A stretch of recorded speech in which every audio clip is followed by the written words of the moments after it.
और इन सारी रिएक्शन की एक अच्छी बात क्या है कि आप रिएक्शन के नाम से ही क्लियर हो जाता है, स्पष्ट हो जाता है कि इन अभिक्रियाओं में होता क्या है। देखिए, सबसे पहले तो अंतर स्पष्ट होना ज़रूरी है कि ऑक्सीकरण में क्या होता है और अपचयन में क्या होता है। और इसके साथ अगर ये ऑक्सीजन जुड़ रहा है, ये जुड़ गया, तो आपको क्या मानना है कि इस मैग्नीशियम का हो गया ऑक्सीकरण। जहाँ पर भी आपको ऑक्सीजन जुड़ता हुआ दिखे, मतलब वहाँ पर ऑक्सीकरण हुआ है। समझे बात को? एक ऐसी रिएक्शन इसमें आपको ऑक्सीकरण और अपचयन दोनों एक साथ देखने के लिए मिलेंगे। तो MnO2 से क्या बन रहा है? MnCl2। यहाँ ऑक्सीजन है लेकिन ये हट चुकी है, मतलब यहाँ पर अपचयन हुआ है। हेलो बच्चों, जय हिंद, जय श्री कृष्णा, सभी को राधे राधे। सभी बच्चों का बहुत बहुत स्वागत है। आज अपन क्या पढ़ेंगे? आज हम बात करेंगे ऑक्सीकरण और अपचयन अभिक्रिया के बारे में। ऑक्सीकरण क्या है, अपचयन क्या है, इन अभिक्रियाओं को आप कैसे पहचान सकते हैं और इनसे रिलेटेड जब प्रश्न आ जाए तो आप उनको किस प्रकार से हल करेंगे, ये सब आज की क्लास में हम पढ़ेंगे। इससे पहले हमने क्या पढ़ा है? हमने बात की है कि द्विविस्थापन अभिक्रिया क्या है और उसको लिखने का, इस रिएक्शन को करने का क्या तरीका होता है, इसकी क्या परिभाषा बनती है और कौन-कौन सी रिएक्शन आपको इसमें देखने के लिए मिलेगी। और इसी के साथ हमने पढ़ा कि इसमें अवक्षेपण अभिक्रिया भी बोलते हैं, इसमें अवक्षेप का निर्माण होता है। क्या होता है अवक्षेप? इसके बारे में भी हमने पढ़ा है। तो अगर आपने उस क्लास को अटेंड नहीं किया है तो करिए, क्योंकि जितने भी रिएक्शन है सब में रिएक्शन का जो मेन, जहाँ हर बार प्रश्न आता है, वो है द्विविस्थापन अभिक्रिया। और इससे पहले हमने पढ़ा विस्थापन अभिक्रिया, फिर पढ़ा था संयोजन, वियोजन। इस तरह से हमने काफी सारी अभिक्रियाओं पर बात की। आज हम क्या पढ़ेंगे? ऑक्सीकरण और अपचयन।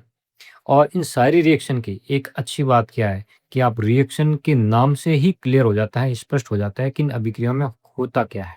ठीक है ना? जैसे कि नाम है ऑक्सीकरण और अपचयन। ऑक्सीकरण में ऑक्सीजन शब्द आ रहा है, इसका मतलब इस अभिक्रिया में किसी भी धातु के अंदर जब ऑक्सीजन का योग होता है, ऑक्सीजन जुड़ती है, तो उसको बोलते हैं ऑक्सीकरण। अपचयन उसका उल्टा होगा, अपचयन में ऑक्सीजन हटती है। तो अभी पूरा डिटेल में देख लेते हैं कि ऑक्सीकरण और अपचयन क्या है और आप हम इन अभिक्रियाओं को कैसे पहचान सकते हैं। तो देखिए, सबसे पहले तो अपन क्या करेंगे, ये तो जो है हम पढ़ेंगे इसके बारे में। ठीक है? तो देखिए, सबसे पहले तो अंतर स्पष्ट होना ज़रूरी है कि ऑक्सीकरण में क्या होता है और अपचयन में क्या होता है। तो सबसे अधिक सिंपल से सिंपल बात इसमें क्या है? पहली बात ये है कि जब ऑक्सीजन का योग होता है तो आप इसको क्या बोलेंगे? ऑक्सीकरण। ऑक्सीजन का योग होना चाहिए। इसी का दूसरा नाम है उपचयन। उपचयन बोलो या ऑक्सीकरण बोलो, एक ही बात है। इसमें ऑक्सीजन का योग होगा, ऑक्सीजन जुड़ेगा। ठीक है ना? जैसा कि मेरे पास में अभिक्रिया है कि मेरे पास मैग्नीशियम है, ठीक है, एक धातु है और इसके अंदर ये ऑक्सीजन जुड़ गया। इसका मतलब आप इसको ये कह सकते हैं कि मैग्नीशियम का ऑक्सीकरण हो रहा है, मैग्नीशियम का उपचयन हो रहा है। ठीक है ना? तो यहाँ से क्या बन जाएगा बच्चे? तो यहाँ बनेगा MgO। ठीक है? बिल्कुल वैसे ही अगर हम बात करें अपचयन की, जो कि ऑक्सीकरण का बिल्कुल विपरीत है, तो यहाँ क्या होता है? किसी भी यौगिक में से ऑक्सीजन हट जाता है। ठीक है ना? ऑक्सीजन का रिमूव होता है, ऑक्सीजन हटता है। तो देखिए, हम यहाँ लिखेंगे ऑक्सीजन का हटना, O2 का हटना। ऑक्सीजन का हटना क्या कहलाता है? अपचयन कहलाता है। सबसे सिंपल इसकी पहचान ये होती है। दूसरी, आप इसकी पहचान ऐसे भी कर सकते हैं कि अगर ऑक्सीजन का तो योग होगा, अगर हाइड्रोजन हटता है, हाइड्रोजन का हटना, तो ये भी क्या कहलाएगा? ऑक्सीकरण। ऑक्सीजन का योग होगा, हाइड्रोजन का हटना, ये भी क्या होगा? ऑक्सीकरण। दूसरा, अपचयन में इसका उल्टा होगा। यहाँ पर देखिए क्या हो रहा है, हाइड्रोजन हट रहा है तो अपचयन के अंदर हाइड्रोजन जुड़ेगा। यहाँ लिखेंगे अपन H2 का हाइड्रोजन का जुड़ना। समझ गए? तो देखिए, अपचयन की पहचान क्या है? अगर ऑक्सीजन हट रहा है और हाइड्रोजन जुड़ रहा है तो दोनों ही परिस्थिति के अंदर, दोनों ही कंडीशन में आपको मानना है कि यहाँ पर अपचयन हो रहा है। तीसरी और लास्ट कंडीशन क्या है बच्चे? कि इलेक्ट्रॉन का हटना, इलेक्ट्रॉन का हटना, तो ये भी क्या कहलाएगा? ऑक्सीकरण। और अपचयन में क्या देखेंगे? इलेक्ट्रॉन का जुड़ना। तो यहाँ देखेंगे इलेक्ट्रॉन का जुड़ना। तो तीन ही बातों का ध्यान रखना है ऑक्सीकरण और अपचयन को पहचानने के लिए। क्या क्या बातें होगी? ऑक्सीजन का योग हो रहा है तो भी ऑक्सीकरण है, हाइड्रोजन हट रहा है और इलेक्ट्रॉन हट रहा है, इन दोनों परिस्थिति में भी ऑक्सीकरण ही हो रहा है। हाइड्रोजन भी हटेगा, इलेक्ट्रॉन भी हटेगा, तो ऑक्सीकरण। और इस अपचयन में क्या होता है, देखो पहले तो है कि ऑक्सीजन का हटना, फिर हाइड्रोजन का भी जुड़ना और इलेक्ट्रॉन का भी जुड़ना। अगर आपको किसी रिएक्शन के अंदर हाइड्रोजन ऑक्सीजन हटता हुआ दिख रहा है, हाइड्रोजन जुड़ता हुआ दिख रहा है और इलेक्ट्रॉन जुड़ता हुआ दिख रहा है, तो आपको क्या बोलना है कि यहाँ पर अपचयन हो रहा है। और ऑक्सीकरण में ऑक्सीजन जुड़ेगा, हाइड्रोजन और इलेक्ट्रॉन हटेंगे, तो आपको क्या मानना है कि यहाँ पर क्या हो रहा है, ऑक्सीकरण हो रहा है। ठीक है, यहाँ देखिए आप, यहाँ पर ये मैग्नीशियम जो है ना, वो एक धातु है और इसके साथ अगर ये ऑक्सीजन जुड़ रहा है, ये जुड़ गया, तो आपको क्या मानना है कि इस मैग्नीशियम का हो गया ऑक्सीकरण। ठीक है, बिल्कुल वैसे ही अगर अपचयन में इसका उल्टा होगा, ये आपके सामने है मैग्नीशियम ऑक्साइड, यहाँ से अगर आप इस ऑक्सीजन को बाहर निकाल देते हैं, इसका मतलब इस मैग्नीशियम का क्या, मैग्नीशियम ऑक्साइड का अब क्या हो गया, अपचयन हो चुका है, क्योंकि यहाँ पर ऑक्सीजन हटा है। तो सबसे मुख्य फर्क जो है ना, वो ऑक्सीजन के हटने और जुड़ने में ही देखने के लिए मिलेगा। इसके अलावा हमने और बात कर ली है कि अगर हाइड्रोजन हट रहा है, इलेक्ट्रॉन हट रहा है, तब भी इसको क्या बोलेंगे, ऑक्सीकरण, और हाइड्रोजन जुड़ रहा है और इलेक्ट्रॉन जुड़ रहा है, तब भी क्या बोलेंगे, अपचयन बोलेंगे। क्लियर हुआ, क्लियर हुआ बेटा? ओके, अब रिएक्शन की ओर बढ़ते हैं। देखिए आज का टॉपिक हमारा है कि उपचयन यानी कि ऑक्सीकरण और अपचयन में मुख्य फर्क क्या होता है। ठीक है, तो सबसे पहले बात करेंगे कि ऑक्सीकरण क्या है। सब कुछ क्लियर है, हमारा सब कुछ पढ़ लिया है, बस अब रिएक्शन की ओर बढ़ रहे हैं। ठीक है ना, तो देखो आपके पास में मान लो कि कॉपर है, ध्यान रखना कॉपर का रंग भूरा होता है। कॉपर यानी कि तांबा, आपके घर में जो तांबे के तार है ना, उनको देखना ये भूरे रंग के होते हैं। और जब इसको जलाया जाता है, और हमने बात की है पहले कि किसी भी चीज को जलाते हैं, इसका मतलब उसकी रिएक्शन ऑक्सीजन के साथ में हो रही है। इसका मतलब अगर मैं इसको जला रहा हूं, इसका मतलब इसका ऑक्सीकरण हो रहा है ना, तो मैं यहाँ लिखूंगा Cu+O2। मतलब क्या हो रहा है, आप कॉपर को जला रहे हो, कॉपर को गर्म कर रहे हो, मतलब रिएक्शन होगी ऑक्सीजन के साथ में, और इसका जो भूरा रंग है वो धीरे धीरे CuO बनने की वजह से, कॉपर ऑक्साइड बनने की वजह से इसका रंग कैसा हो जाएगा, काला हो जाएगा। इसका मतलब कॉपर का क्या हो गया, ऑक्सीकरण हो गया, क्योंकि जलने की वजह से कॉपर के साथ में ऑक्सीजन जुड़ गया और क्या बन गया, कॉपर ऑक्साइड। ये कॉपर ऑक्साइड काले रंग का होता है। यहाँ पर बेटा ऑक्सीकरण आपको देखने के लिए मिला है, क्योंकि आपके पास में भूरे रंग का कॉपर था, वो धीरे धीरे वो काला हो गया। अगर कॉपर काला हो जाए तो आपको क्या समझ लेना है कि कॉपर का ऑक्सीकरण हो गया। क्यों ऑक्सीकरण हो गया, क्योंकि इसकी रिएक्शन ऑक्सीजन के साथ में ये कॉपर ऑक्साइड बना है। क्लियर है, और एक अभी रिएक्शन देख के आए हैं, इसको थोड़ा सा हटाएं। एक अभी हम देख के, मैग्नीशियम को भी अगर आप जलाते हैं, मैग्नीशियम रिबन को आप जलाए, तो भी क्या बनेगा, मैग्नीशियम ऑक्साइड MgO बन जाएगा। ठीक है, ये का एक सफेद राख बन जाएगी, इसकी श्वेत राख बनेगी। और श्वेत राख क्या है, MgO है। इसका मतलब आप जला रहे हो तो मैग्नीशियम की भी रिएक्शन किसके साथ में होगी, ऑक्सीजन के साथ में, तो मैग्नीशियम ऑक्साइड बन जाएगा। मतलब यहाँ पर भी क्या हुआ है, ऑक्सीकरण। जहां पर भी आपको ऑक्सीजन जुड़ता हुआ दिखे, मतलब वहां पर ऑक्सीकरण हुआ है। समझे बात को? तो अब इसके विपरीत बात करेंगे। हमने देखा है ऑक्सीकरण, जहाँ पर ऑक्सीजन जुड़ रहा होता है। अब बात करेंगे अपचयन की। अपचयन जहाँ पर ऑक्सीजन हटेगा, पहले जुड़ा हुआ था, वहां से ऑक्सीजन हटता हुआ दिखे, इसका मतलब वहां पर क्या होगा बेटा, अपचयन होगा। ठीक है, तो देखो एक और रिएक्शन ले रहे हैं, जैसे कि कॉपर ऑक्साइड आपके पास में था, ये रहा कॉपर ऑक्साइड है ना। अब इसकी रिएक्शन आप वापस हाइड्रोजन के साथ में करो, तो होगा क्या कि कॉपर ऑक्साइड से जो ऑक्सीजन है वो हटने लगेगा। ठीक है ना, देखो यहाँ पर आप, रिएक्शन मैंने पहले से लिख दी, वापस लिखता है, तो देखो पहले क्या था, पहले था कॉपर ऑक्साइड। अब यहाँ इस कॉपर ऑक्सीजन ऑक्साइड से ऑक्सीजन हट जाएगा, तो क्या बनेगा, तो सिर्फ कॉपर बचेगा। बाहर क्या निकल गया, बाहर निकल गया ये ऑक्सीजन। ये जो ऑक्सीजन यहाँ से बाहर निकला है, वो किसके साथ चला जाएगा, हाइड्रोजन के साथ में, तो क्या बन जाएगा, H2O। ठीक है, अब मैं आपको बताता हूँ कि यहाँ पर अपचयन कहाँ पे हुआ है। तो देखो कॉपर ऑक्साइड से क्या बन गया, कॉपर। ठीक है ना, पहले कॉपर के साथ में था ऑक्सीजन, अब सिर्फ क्या रह गया है, कॉपर, यानी कि यहाँ पर ऑक्सीजन हटा है। ऑक्सीजन हटा है तो इसको क्या बोलते हैं, ऑक्सीजन का हटना बेटा अपचयन कहलाता है। क्या कहलाता है, अपचयन। दूसरा क्या देखो, हाइड्रोजन का योग।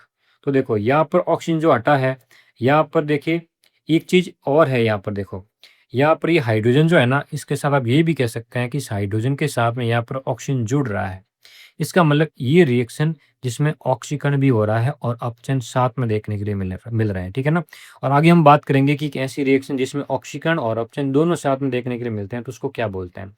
यहाँ पर हमें क्या समझना है कि अपचयन क्या है? तो ऑक्सीजन का हटना। तो ये देखिए, कॉपर ऑक्साइड में ऑक्सीजन जुड़ी हुई है, यहाँ पर सिर्फ कॉपर है, तो मतलब यहाँ पर क्या हो गया?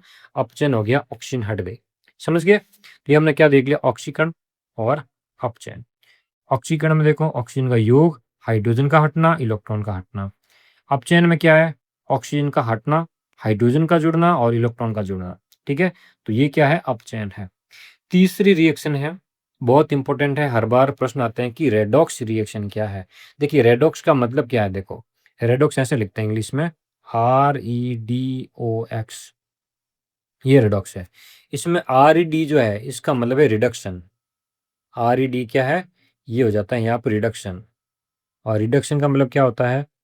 तो रिडक्शन का मतलब होता है अपचयन। ठीक है? और दूसरा शब्द है पीछे OX है, ऑक्स। इसका मतलब यहाँ पर है ऑक्सीडेशन। मतलब यहाँ पर क्या हो रहा है? ऑक्सीकरण हो रहा है। मतलब क्या है? रेडॉक्स एक ऐसी रिएक्शन है जिसमें अपचयन भी हो रहा है और ऑक्सीकरण भी हो रहा है। तो शब्द के अंदर ही सब कुछ क्लियर हो जाता है, रेडॉक्स वर्ड के अंदर ही, कि एक ऐसी रिएक्शन जिसमें आपको ऑक्सीकरण और अपचयन दोनों एक साथ देखने के लिए मिले, तो उसको आप बेटा क्या बोलोगे? रेडॉक्स रिएक्शन बोलोगे। यहाँ मैंने बताया आपको, मैं कि एक रिएक्शन की बात करेंगे जिसमें दोनों साथ होते हैं। देखो यहाँ पर कॉपर ऑक्साइड से ऑक्सीजन हट रही है, तो क्या बन गया? कॉपर। मतलब यहाँ पर क्या हो रहा है? अपचयन। और हाइड्रोजन के साथ में ऑक्सीजन जुड़ रही है, तो मतलब यहाँ पर क्या हो रहा है? ऑक्सीकरण। ठीक है ना? इस रिएक्शन की एक बार वापस ले रहे हैं। देखो, ये आपके पास में कॉपर ऑक्साइड है और इसकी रिएक्शन आप हाइड्रोजन के साथ में करा रहे हैं, तो क्या बनेगा? पहले तो कॉपर से क्या हट जाएगा? ऑक्सीजन हट जाएगा। ठीक है ना? यहाँ पर कॉपर था और इस कॉपर से ऑक्सीजन हट गया, तो क्या बन गया? Cu। और ऑक्सीजन जो हटा है वो इस हाइड्रोजन के साथ में जुड़ जाएगा, तो क्या बनेगा? H2O। है ना? तो यहाँ देखो, कॉपर ऑक्साइड से क्या बना है?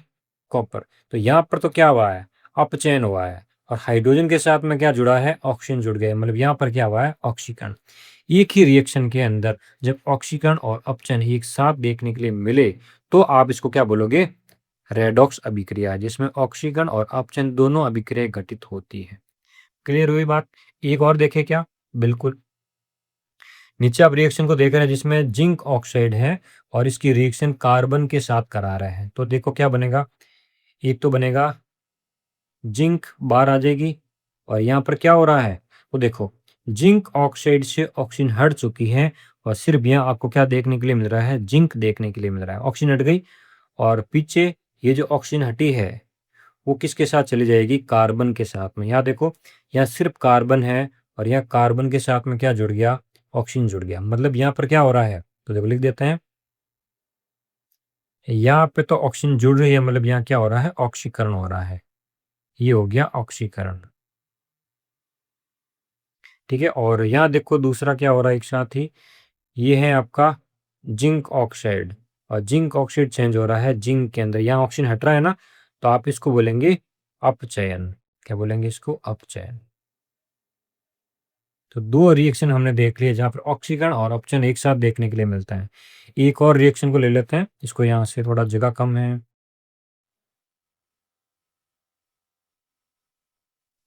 इसकी बात यहाँ करते हैं।